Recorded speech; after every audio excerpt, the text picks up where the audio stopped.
Hello and welcome to Level 3 Health and Social Care, Unit 307, Dementia. And we're starting now on week 2, so this is part 3 of our slide set. And we're going to look at the effects of dementia on the individual, and we're going to sort of think about how to support people, particularly in the early stages. So the objectives that we're looking at in this set of PowerPoints is 3.1, explain the treatment and support available for service users when they're initially diagnosed with dementia. And then we'll sort of think about, a bit later on as well. So it's from initial diagnosis onwards. So we need to think first about how people will react to their diagnosis. It's quite an impactful diagnosis, and they're going to have lots of a range of emotions, really, grief, loss, anger. They'll be frightened, disbelieving, shocked that it's happening to them. There may even be relief that, a lot of people say that they sort of knew for ages there was something not right, and then at least getting a diagnosis made them sort of know what it was, so there was some relief at the diagnosis that they were correct, that there was something wrong. That's been, maybe a surprise, but that's what people have said. Some people will struggle with all these emotions. They may move between one emotion and the other. It will be a sort of bit of a frantic time for them. And it will take time for it to sink in, and it will also take time for them to adjust. So you may well, they may well just show one emotion, that you may well see them go through a range of these emotions, and you're going to have to, as a carer and supporter, you're going to have to roll with it a little bit while people sort of get through it. They may feel very afraid about the future, knowing it's a degenerative illness, knowing that it's not really curable, and they may sort of find the whole idea pretty scary. So you're going to have to try and be really, really supportive. The combination of this diagnosis, so we've discussed in previous slides how it could well trigger depression and anxiety. So when they actually get their confirmation, as I said, for some people it'll be relief because at least they know what they're dealing with. But for others, it might be, oh my God, this is the end of my life as I know it, in that sense. Or they get very, very anxious about what the future is going to hold. And for some people, they may need counselling and support, or may want to have some counselling. And there are some drug treatments for depression and anxiety as well. The lifestyle changes that we talk about in nearly all of our things can help, can make people feel better in themselves. So it is as if that there's some things that they can actually take charge of and improve. So as I said, some people can feel quite positive once they get the diagnosis, because then they know what's wrong and they can start planning for it and reevaluating some of their ideas.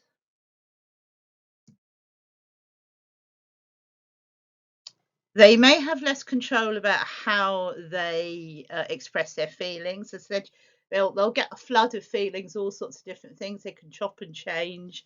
Their mood changes may be quite rapid, so they might not be that predictable. They may react quite dramatically to things, or they could just shut down and sort of be completely disinterested in anything that's going on. And these can be really difficult for carers, especially if you're family carers and if there's an emotional contact as well. Obviously, if you're a professional carer, then you should be able to be a little bit more objective. It's quite difficult for a family carer because it's a mother, father, grandmother, etc. And there's all this sort of emotional tie-in. people need to remember that some of these sort of changes in emotion, some of them are natural, as a result of having bad news, but some of them are actually part of the dementia process. So they could be stimulated by the damage in their brains. When we looked at all the symptoms of dementia, we realised that there are behavioural changes, personality changes, especially with like frontotemporal lobe dementia. These personality changes are quite difficult to deal with. It's important, really, not to ignore what people are saying, but to sort of think beyond what they're saying. They may sometimes lash out because they get frustrated and angry that they're not able to remember something that they knew they should have been able to remember, or they struggle, particularly when people are struggling to find words and they've got a bit of aphasia.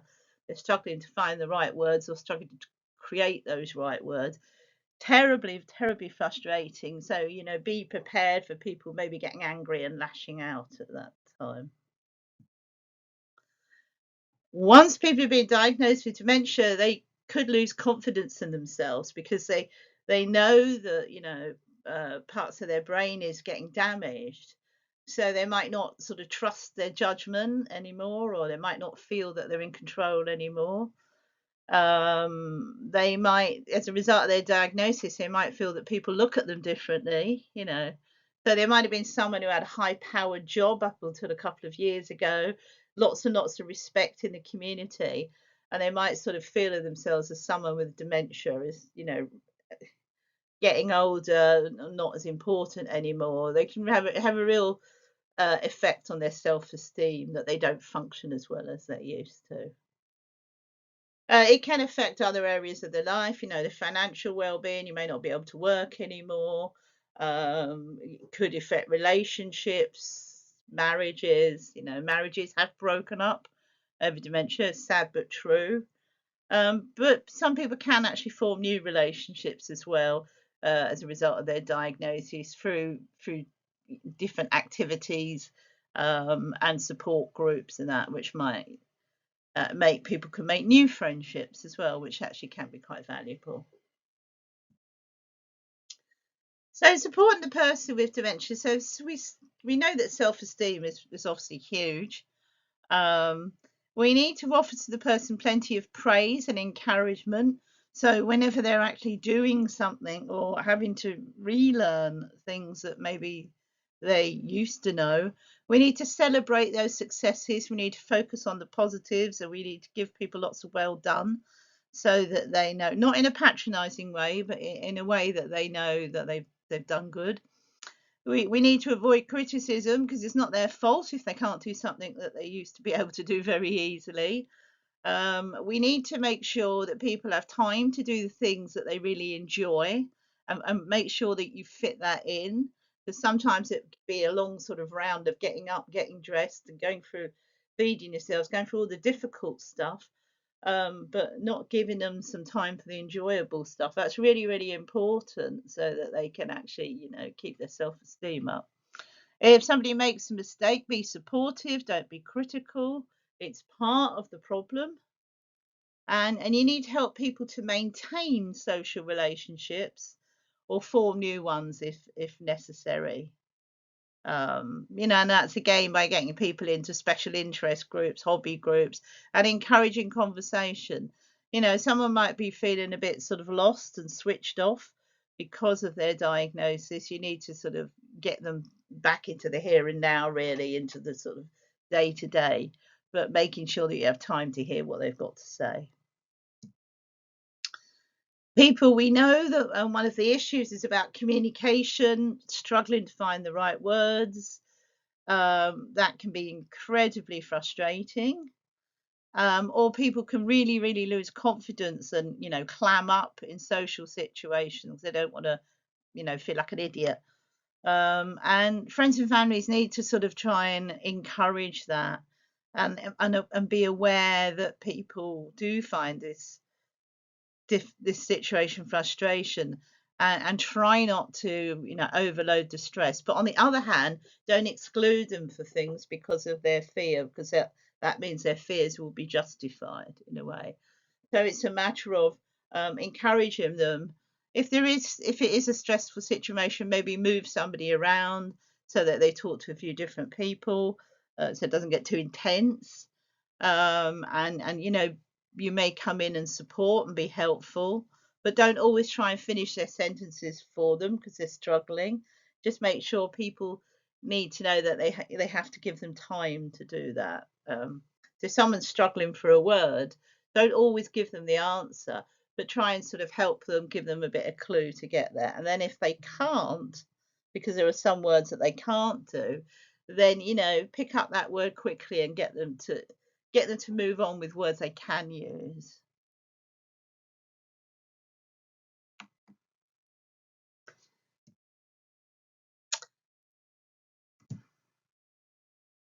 So if the person finds verbal communication differently, speak slightly more slowly, maybe use simpler words rather than complex, but be aware of your tone.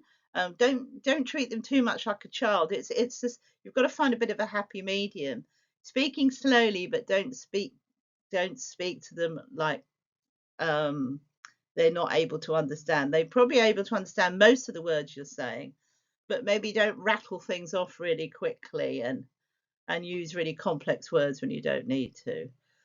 Try to look at someone's body language. We've talked about body language before in other areas. Gestures, eye contact, facial expressions, they're really important. So you need to be much more tuned into it. And if someone's facial expression is telling you something different, well, feed it back to them saying, "I'm not sure, you look unhappy with this. Do you want to tell me about why?" Try to maintain eye contact.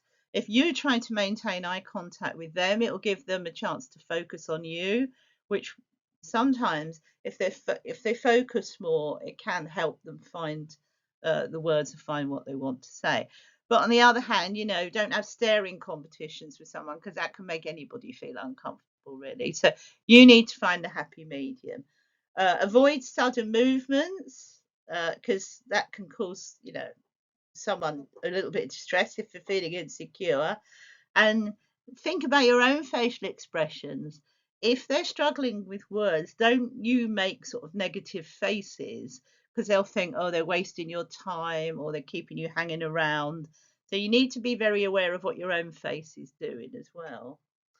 Um, Keep a reasonable space between you. Don't intimidate people unless you have a really close relationship and they quite like you to sort of cuddle up with them or go close with them in that sense. But otherwise, try not to. If you remember what we sort of did before when we looked at disabilities, if someone's sitting down, don't stand over them and have a conversation. It's extremely intimidating, and it often means they can't concentrate on what they want to do. Make sure they're included in the conversation. And as I said, don't try to finish their sentences for them because they're struggling. You've just got to make sure you give them time. If there is one word they really, really struggle on, you can maybe help them with the one word, but don't take over the conversation, really, because otherwise you're excluding them. And try not to speak for people. Try to let them speak for themselves as well. It's so easy when somebody comes along, somebody in the street, and maybe you've got somebody out in a wheelchair, they're not getting around so much, and you start talking over the person with someone. Oh, how are they today? Oh, they they've had a good morning, haven't they? And then you do all the answers. Really, try not to do that because it really excludes someone and makes their self-esteem sort of goes really downhill as well. Um, Try to give people options when you speak to them. Maybe not too many direct questions that have yes, no answers, but try to give them some options that they can pick an option out of, like, do you like the red one or the pink one? We've got a pink, orange, and yellow dress here. Which one is your favourite? Then they might be able to use some body language as well if they can't remember the word pink or something like that. People feel that they're losing independence with their diagnosis of dementia. And in fact, as time goes on, that's exactly what will happen or could happen. They know they're going to be reliant on other people supporting them and caring for them. This is a tough change to make, especially if someone has, as I said, been in, maybe in a job or in a position of prominence where they've been very self-reliant. They've achieved quite a lot. It's quite tough for them to rely on other people. So please bear that in mind.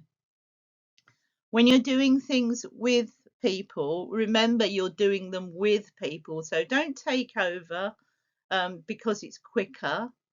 If they're choosing their clothes and they're putting their clothes on, they may be putting them on very slowly.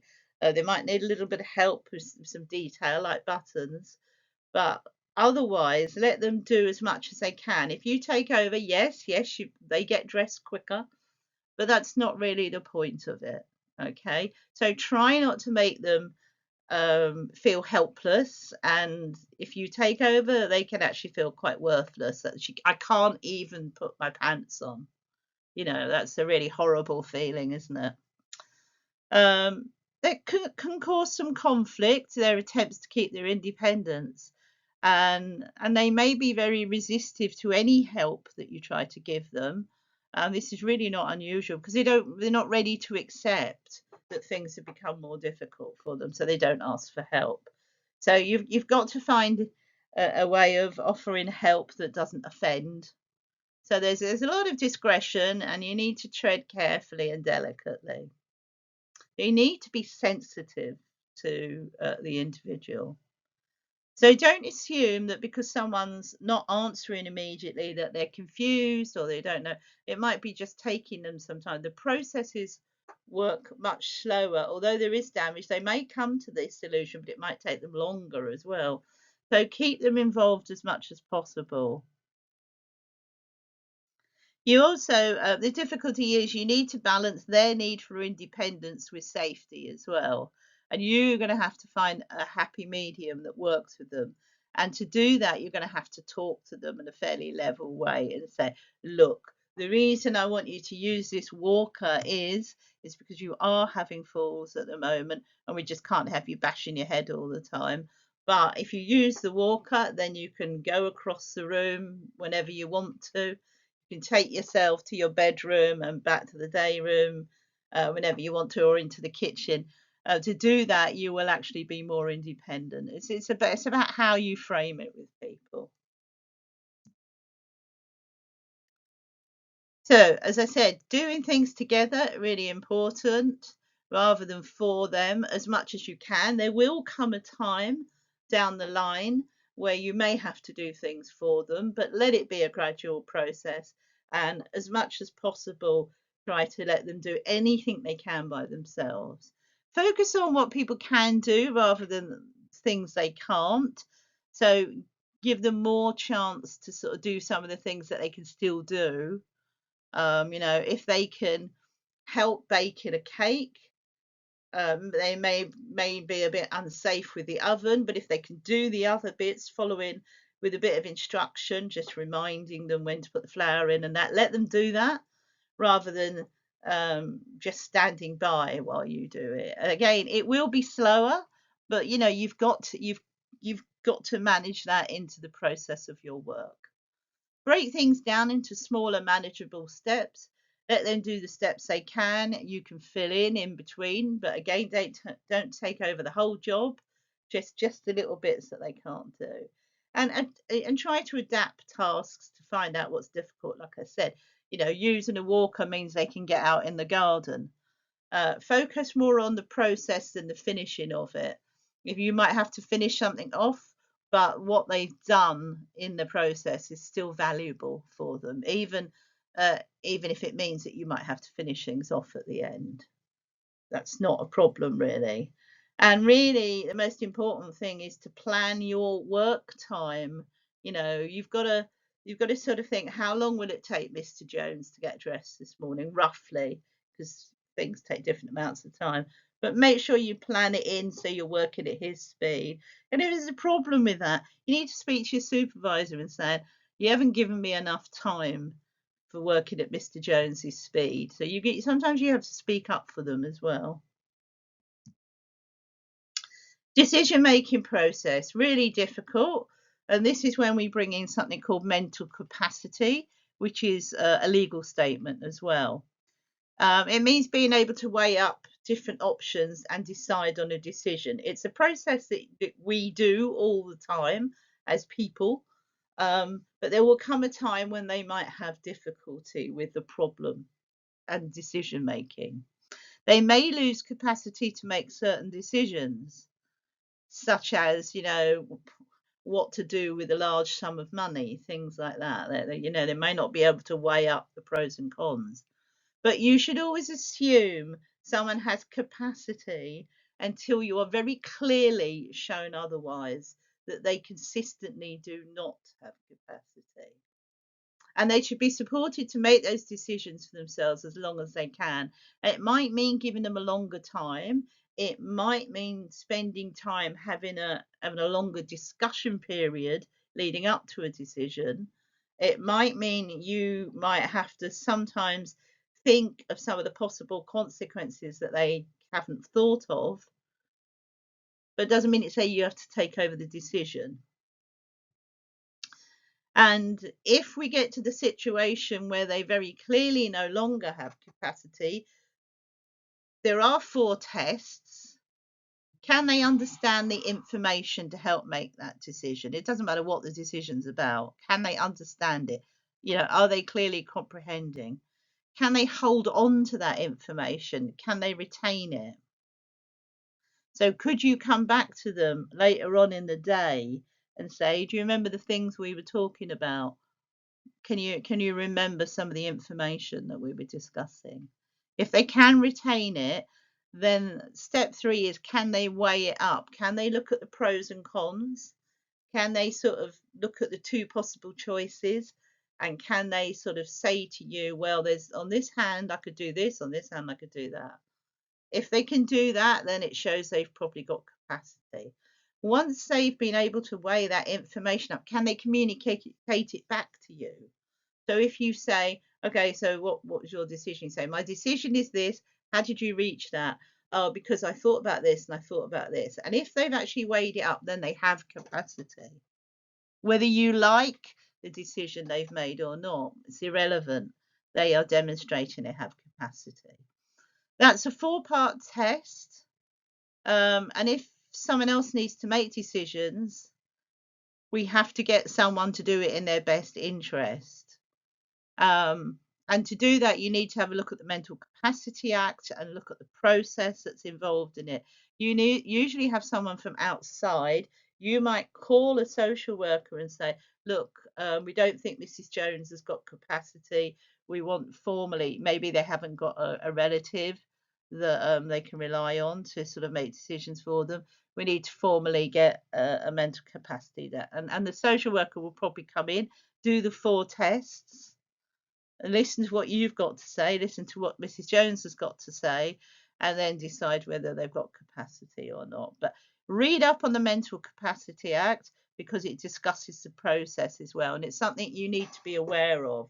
When you're at work, you'll see people in their notes, they'll say whether their capacity is being assessed or not, and what the procedure is. If someone hasn't got capacity, there will be someone who's legally required to make decisions on their behalf. It can be an immediate family member. Hopefully someone might have chosen that before they lost capacity, because it's something you do talk to people about while they still do have capacity. Somebody, if they haven't got an immediate relative or somebody that they trust, it might well be a social worker, or the care home manager, or somebody else like that, another professional maybe. But do find out about that, and find out about the rulings, and find out about what you can and can't do. Because you can't make decisions on behalf of someone if they have capacity. You can't make any decisions against their will, and you have to listen to what they say. And if they don't want to do something, and they've been evidence that they've got capacity to decide that, you cannot make them do something else. Okay. Otherwise, you're breaching the law, and it's a form of assault. Okay, so just sort of be clear about that. Okay, so that's all we've got to look at that one criteria.